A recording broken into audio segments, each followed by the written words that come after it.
Hackathon. Quand on évoque le mot neurosciences ou cerveau, je suis sûre que la plupart d'entre vous pensent immédiatement à une de ses fonctions centrales, la mémoire. On l'idéalise, on l'accuse, on la mystifie, mais souvent, dès très jeune, on apprend à en faire une ennemie et une source d'angoisse. Mots de passe, anniversaire, rendez-vous, to-do list, ce que nous avait dit notre partenaire à propos de ce qu'on doit faire ce week-end, on a tous des tonnes de choses à retenir et qui peuvent même parfois nous être vitales, comme connaître son groupe sanguin. Vous le connaissez, vous? Face à toutes ces informations, on peut vite se sentir débordé et avoir l'impression qu'en réalité, rien ne reste dans notre mémoire. Bien sûr, chacun a son expérience avec la mémoire, mais je sais que beaucoup d'entre vous galèrent à retenir certaines informations et paniquent devant ce qu'ils pensent être une défaillance, n'est-ce pas? On est tous passés par cette phase la veille d'un examen à faire tout et n'importe quoi pour essayer de mémoriser en dernière minute des courants de qu'on avait pourtant eu au début du semestre. Et moi, je me dis, si seulement je savais à l'époque tout ce que je sais maintenant sur la mémoire et ses mécanismes, ça m'aurait évité de belles nuits blanches back in the days. Mais parce que Neureka a justement la ferme volonté d'aider son prochain, je vous propose aujourd'hui de vous livrer les secrets les plus intimes de votre mémoire. Bienvenue dans Neureka, le podcast qui fait vibrer vos neurones et éveille vos synapses. Je suis Dr Eka, neuropsychologue et désormais votre dealeuse de dopamine, prête à booster votre curiosité.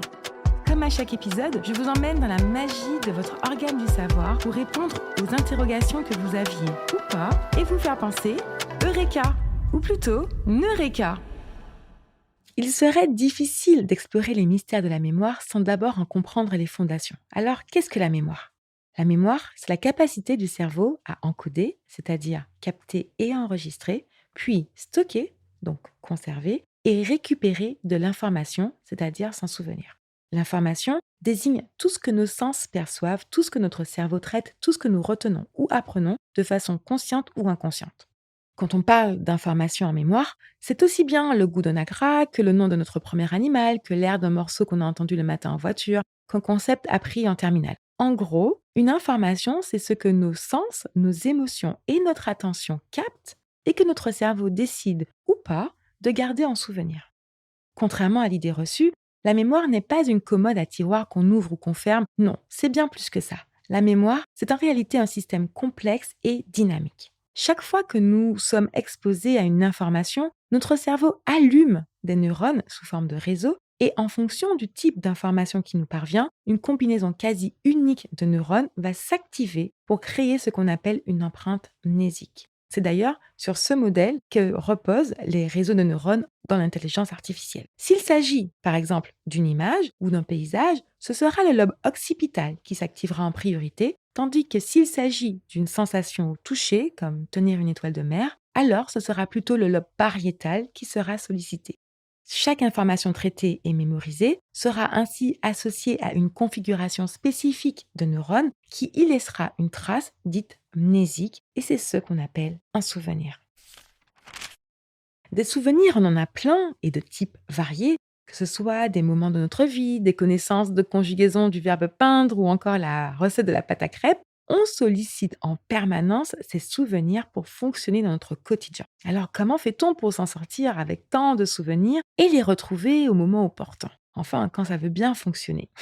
Comme nous le disions précédemment, un souvenir se forme grâce à un processus en 2 étapes. L'encodage, puis la consolidation, et se retrouvera grâce à un processus de récupération. C'est souvent là où ça coince, car pour récupérer un souvenir, il va falloir ressolliciter les circuits neuronaux qui y ont été associés et faire une reconstruction dynamique de la trace mnésique. Un phénomène plutôt fascinant qui se fera sous la direction de 2 structures capitales, l'hippocampe et le cortex préfrontal. Les 2 structures vont alors choisir d'allumer telle ou telle combinaison de neurones pour que le souvenir puisse refaire surface. Et en fonction du type d'information et du mode par lequel elle a été apprise, ces 2 structures neuronales vont collaborer avec d'autres régions cérébrales spécifiques. Car oui, vous avez dû vous-même l'observer déjà, il existe plusieurs formes de mémoire qui fonctionnent distinctement, sans pour autant être totalement indépendantes les unes des autres, en impliquant chacune des aires cérébrales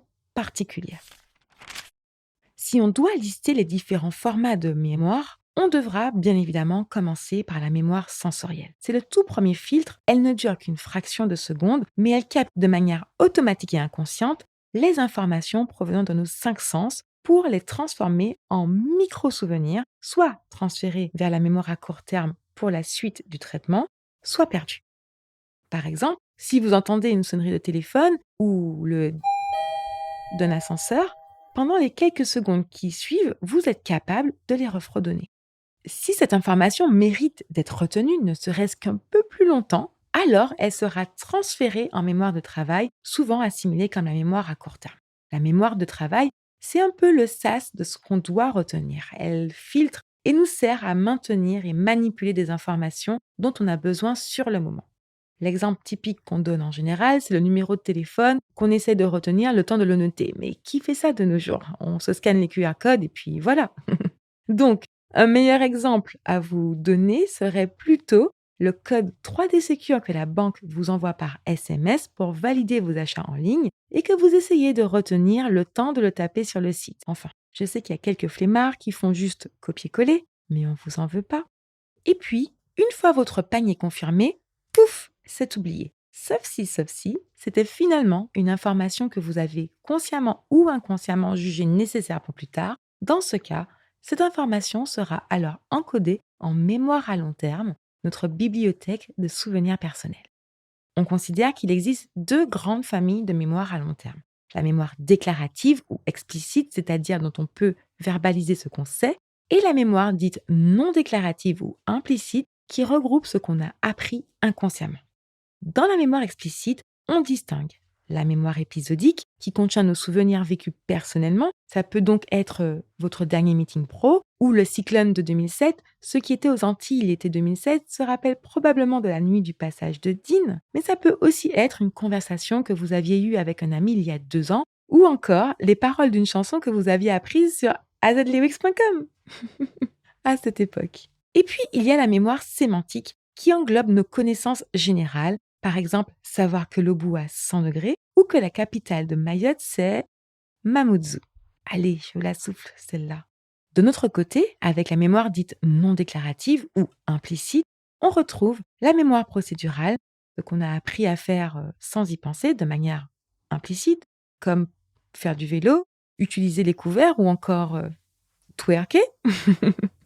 Et puis, il y a nos conditionnements, nos réflexes inconsciemment appris, comme se boucher le nez lorsqu'on est sur le point d'éternuer. Et c'est donc en jonglant avec toutes ces mémoires qu'on inscrit dans notre cerveau nos souvenirs, nos connaissances et au final, notre compréhension du monde.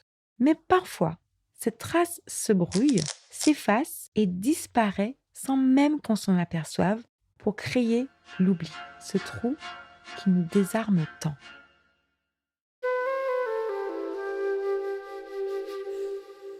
On a tous déjà vécu ce moment de désarroi où une information qui était super importante nous a échappé et on ne comprend pas toujours pourquoi ni comment. Peut-être vous êtes-vous déjà retrouvé en train de griller le dernier essai du code PIN de votre carte bancaire ou à essayer multiples patterns en vain pour débloquer votre ancien téléphone. Rien à faire, c'est le trou et pourtant, ces informations, vous les connaissiez par cœur. Alors pourquoi ce bug? Pourquoi est-ce que ce qui semblait ancré disparaît comme si ça n'avait jamais existé? Pourquoi oublie-t-on?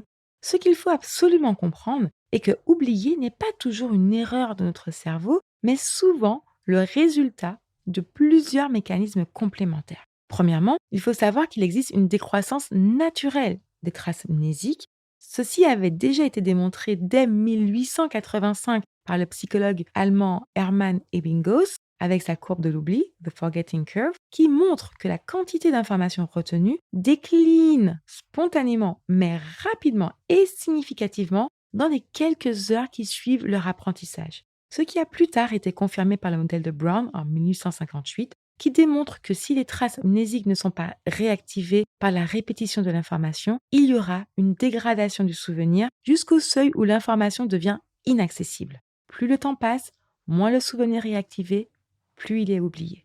Mais il existe bien sûr des facteurs et mécanismes qui peuvent accélérer cette courbe naturelle de l'oubli. Par exemple, le stress qui déclenche la production de cortisol va perturber l'activité de l'hippocampe et freiner la récupération du souvenir. De même, l'encodage ou la récupération peuvent se voir limités à cause de l'interférence entre les informations. En effet, un ancien souvenir empêche parfois un nouveau de s'installer. C'est notamment le cas pour les souvenirs les plus robustes qui peuvent bloquer l'encodage du nouveau souvenir. On parle alors d'interférence proactive, mais l'inverse est également vrai car une nouvelle info peut favoriser l'oubli d'une ancienne, comme pour le pattern de verrouillage de votre nouveau téléphone qui vous fait oublier celui de l'ancien. Les expériences montrent que plus les informations sont similaires, plus ce phénomène d'interférence sera puissant.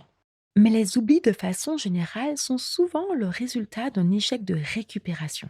L'information est bien stockée, mais est inaccessible sur le moment. C'est par exemple le cas lorsqu'on a un mot sur le bout de la langue, mais aussi lorsque la mémorisation de l'information s'est faite dépendamment du contexte. C'est notamment ce qui arrive lorsqu'on rencontre quelqu'un dans un autre contexte que celui où on est habitué à le voir et que son prénom subitement nous échappe. Cela est le signe que la récupération de l'information en mémoire nécessite quelques indices. C'est ce qu'avaient d'ailleurs montré Telvin et Thompson en 1973 avec le principe de spécificité de l'encodage. Un souvenir se récupère d'autant mieux si les indices présents au moment du rappel ressemblent à ceux qui étaient là lors de l'encodage. Autrement dit, le contexte compte. Un lieu, un objet, une humeur ou même une odeur peuvent raviver la mémoire à condition qu'il soit bien aligné sur le souvenir initial. Oublier fait donc partie du jeu de la mémoire et c'est même normal dans une certaine mesure. Pour tout dire, l'oubli est nécessaire pour éviter que notre mémoire ne se retrouve saturée d'informations inutiles. Se souvenir de tout, comme dans les cas de l'hypermnésie, peut sembler fascinant, mais c'est en réalité une condition pathologique souvent épuisante. Alors oui, l'oubli peut paraître être une faille, mais c'est aussi ce qui nous permet de mieux comprendre les règles du fonctionnement mnésique pour mieux le maîtriser. Je ne pourrais pas compter le nombre de fois où j'ai entendu quelqu'un me dire «j'ai une mauvaise mémoire» ou «j'ai une mémoire de poisson rouge» ou un truc de ce style. Ouais, vous aussi vous pensez ça? Et pourtant, je suis quasi sûre que si je vous faisais passer un vrai test cognitif de la mémoire, vous seriez quasi tous dans la moyenne. Vous en doutez certainement, j'imagine, mais la vérité est que la mémoire est rarement un don figé, mais plutôt quelque chose de dynamique qui se nourrit, et il suffit parfois de pas grand-chose pour l'apprivoiser, voire la maximiser. Pour commencer, il sera toujours difficile de retenir une information à laquelle on n'a pas porté attention, ou du moins on n'a pas accordé son attention. Pour pouvoir correctement encoder une information, il faut déjà commencer par activement mobiliser son attention en étant pleinement présent, sans distraction inutile. Mais pour vraiment consolider au mieux l'information qu'on apprend, il faut savoir capitaliser sur une des caractéristiques centrales de la mémoire, la réactivation de la trace mnésique et du réseau neuronal associé. L'une des astuces très efficaces, c'est de pratiquer la récupération active. Ça peut être en reformulant ce que vous avez appris ou en essayant de se rappeler du souvenir de façon aléatoire et hors contexte. Par exemple, dans les bouchons, vous pouvez vous remémorer votre mot de passe Netflix pour mieux vous en souvenir plus tard. Mais surtout, ce qui va ancrer une information dans votre esprit quasi à vie, c'est la répétition espacée. Si je vous dis Carglass, ceci n'est pas un placement de produit, je pense que 75% d'entre vous savent ce qui suit dans ce jingle. Pourquoi? Parce qu'on vous l'a dit tous les matins, plusieurs fois dans la même heure. Donc si vous souhaitez vraiment retenir une information, il faut savoir en raviver le souvenir de façon active et se la répéter plusieurs fois. Donc si vous souhaitez vraiment retenir une information, il faut savoir en raviver le souvenir de façon active et se la répéter plusieurs fois. Donc si vous souhaitez vraiment retenir une information, il faut savoir en raviver le souvenir de façon active et se la répéter plusieurs fois. Mais ça ne sera probablement pas d'une efficacité maximale si cela se fait sur un court instant, comme pendant un bachotage de dernière minute la veille d'un examen. Car ce qui permet une mémorisation durable et solide, c'est la remémoration à intervalles espacés et croissants. Par exemple, dans une heure, dans un jour, dans une semaine, pour renforcer les connexions neuronales associées au souvenir. Et pour les étudiants qui m'écoutent ou les actifs qui ont besoin de s'appuyer sur la mémoire au quotidien, n'hésitez pas à jouer sur les indices du contexte de l'encodage et sur l'ancrage multisensoriel. Cela vous paraîtra certainement fou, Mais il a été prouvé que même un parfum peut aider à raviver un souvenir, la fameuse Madeleine de Proust. Cela veut dire que si, lorsque vous avez encodé les informations, lorsque vous avez appris, vous avez eu, par exemple, un fond sonore particulier, le réécouter avant votre examen ou votre présentation va favoriser leur récupération dans la mémoire. De même, grafouiller un graphique explicatif pendant que vous tentez de mémoriser quelque chose devrait vous aider à mieux le retenir parce qu'associer une information à plusieurs sens, l'image, le son, le toucher, multiplie du coup les voies que l'on peut utiliser pour la réactivation du souvenir. Mais ce qui va passer la mémoire en mode turbo, ce sont bien sûr les émotions. Je le dis tout le temps, mais peu me croient vraiment. Pourquoi vous rappelez-vous mieux de certains moments marquants de votre vie, positifs ou négatifs, qui remontent à 5 voire 10 ans, que ceux que vous avez mangés avant-hier?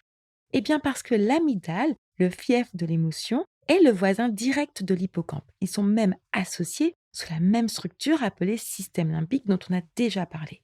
Et quand vous vivez quelque chose d'intense, joie, peur, surprise, elle s'active et envoie un signal à l'hippocampe, ce qui vient booster l'ancrage du souvenir. Notamment parce que les émotions fortes déclenchent une cascade de neurotransmetteurs qui renforcent la mémorisation.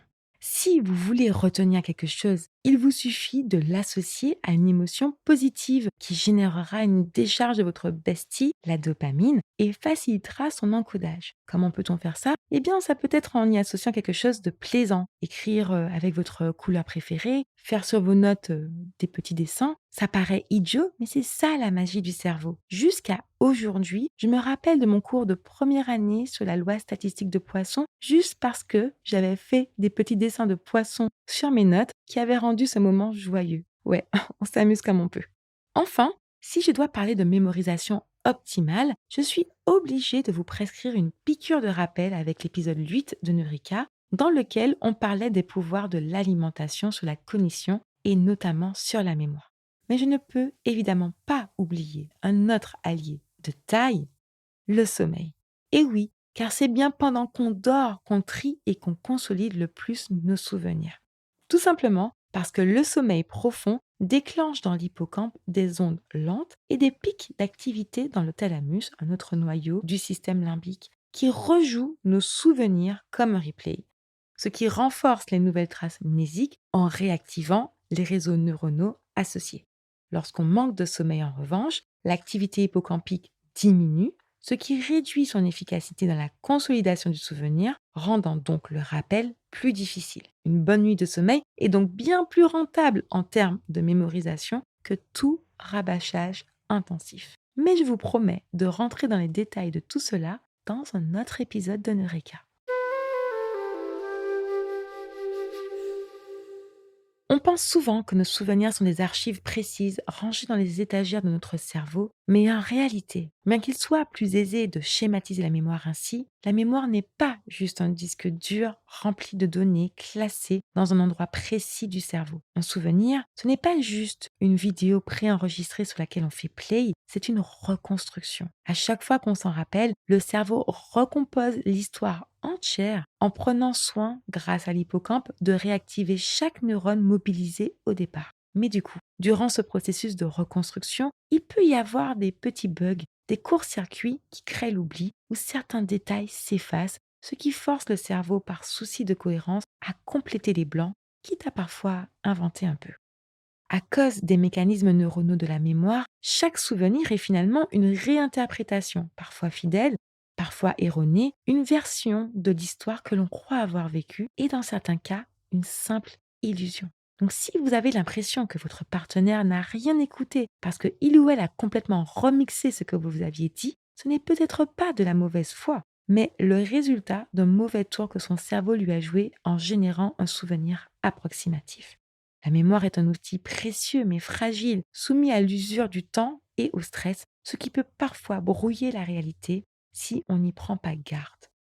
Car ce souvenir, ce n'est pas seulement fouiller dans des données, c'est leur donner du sens, reconstruire l'histoire. C'est pourquoi les émotions y jouent un rôle si central en colorant, amplifiant, modulant nos souvenirs. Et c'est ce qui fait que deux personnes peuvent vivre la même situation mais s'en souvenir de manière radicalement différente parce que chacun aura perçu et reconstruit les événements à travers le prisme de ses propres expériences passées, de ses émotions et de sa perception du contexte. C'est pourquoi notre mémoire ne sert pas qu'à se souvenir du passé, elle construit notre propre réalité du présent. Elle façonne ce qu'on croit savoir du monde, des autres et surtout de nous-mêmes. Car en fin de compte, c'est grâce à nos souvenirs et à toutes ces histoires qu'on se raconte, qu'on répète et qu'on ajuste que notre mémoire nourrit notre identité et fabrique le moi que nous sommes.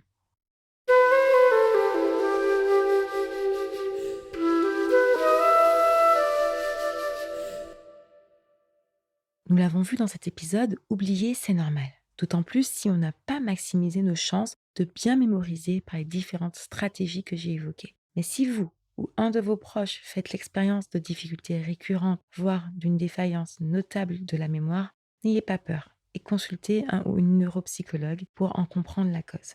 J'ai bien dit neuropsychologue, pas neurocoach. C'est eux les vrais experts de la mémoire qui pourront vraiment vous aider. Sinon, posez-moi vos questions en DM sur la page @neureka. Voilà, c'est l'heure de se déconnecter. Merci en Shai d'avoir été des nôtres. Si vous avez aimé cet épisode, si cet épisode vous a autant intrigué que fasciné, exprimez-vous en commentaire. Offrez-nous 5 étoiles et partagez autour de vous. Et puis tant qu'à faire, pour ne plus rien rater de Neureka, suivez-nous sur les réseaux sociaux et ajoutez-nous en favoris sur Spotify, Apple Podcasts, Deezer, Podcast Addict et maintenant Angami pour ceux qui, comme moi, sont au Moyen-Orient. Au Pakistan,